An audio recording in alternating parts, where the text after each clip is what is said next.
I want to use 2 Corinthians chapter 10. I'm going to read verse 3 through verse 6. It says, "For though we walk in the flesh, we do not war after the flesh." Wow. It says, "But the weapons of our warfare are not carnal, but they're mighty through God to the pulling down of strongholds, casting down imaginations, every high thing that exalts itself against the knowledge of God, bringing into captivity every thought to the perfect obedience of Christ Jesus." So right away, we understand a couple of things. Number one, the fight that we're fighting is not with this flesh body.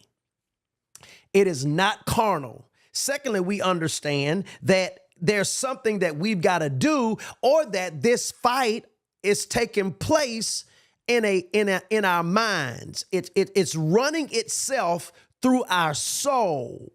Wow, now that's powerful right there, right? And it says that we got to do something with those things. See, again, we're talking about the warfare being this real exclusive thing only to some people, but do you know that thoughts of depression, suppression, oppression, thoughts of suicide, that is spiritual warfare?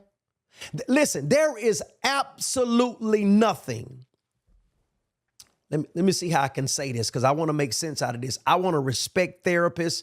I respect psychologists. I think that our jobs we're supposed to converge. And we shouldn't be out against each other, because we all have a part to play in the whole man, spirit, soul, and body. We all have a part to play in the whole man. So I want to put that out there first, that I have huge respect. But it is possible that what you could be battling with is a demon. That is spiritual warfare that you're engaged in. Now, why can I say that? Because there is no medication. Now, there is medication you take that make you have suicidal thoughts. I know this for sure, because I've had some members and people that I've counseled who have said, I took that medicine and it started making me have all these other type of thoughts, suicidal thoughts. But there is nothing in your body. People say something spoke to me and told me to kill myself. There is nothing. Okay, your hands, your eyes, your feet, your cells, these other parts of your body, they're not given that type of voice.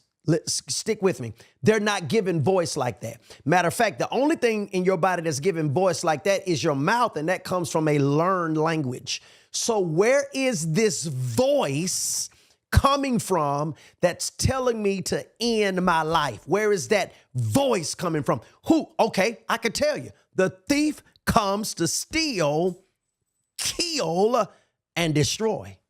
So it's a thief. Listen, because here's what you got to understand. You are a tripartite being.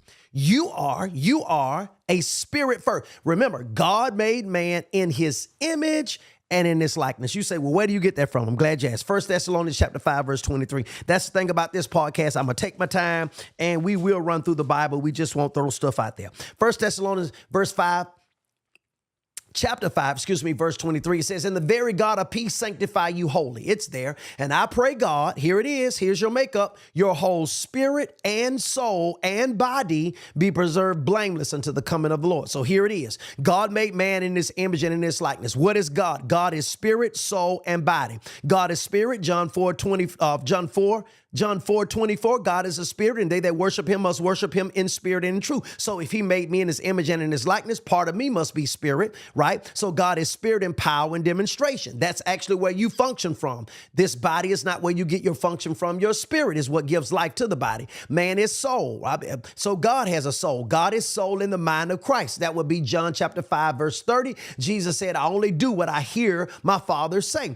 God is body in the person of Jesus Christ. That's 2 Timothy chapter 3. I'm sorry, 1 Timothy chapter 3, verse 16, Colossians chapter 1, verse 15. Jesus is the express image of the invisible God. 1 Timothy 3:16, then quoted, it said, "And without controversy, great is the mystery of godliness, for God was manifest in the flesh." Matthew 1, verse 23, the Bible talks about Jesus. He's Emmanuel, being interpreted, God with us. Isaiah chapter 9, verse 6, it says, "Unto us a child is born, a son is given. The government shall be upon his shoulders, and His name shall be called Wonderful Counselor, the Mighty God, the Prince of Peace, the Everlasting Father, and the government will be upon his shoulder, right? Revelation chapter 1, verse 11, verse 18, red letter Bible. Jesus is talking. He said, I am Alpha and Omega. So he himself lets us know that he is God, although that is not the revelation he came to bear to us as he walked to the earth these 33 years. Whole nother subject matter, but I just wanted to prove that out. You two then now are spirit, soul, and body. You are spirit. Man is a spirit. You are spirit. You are a spirit being.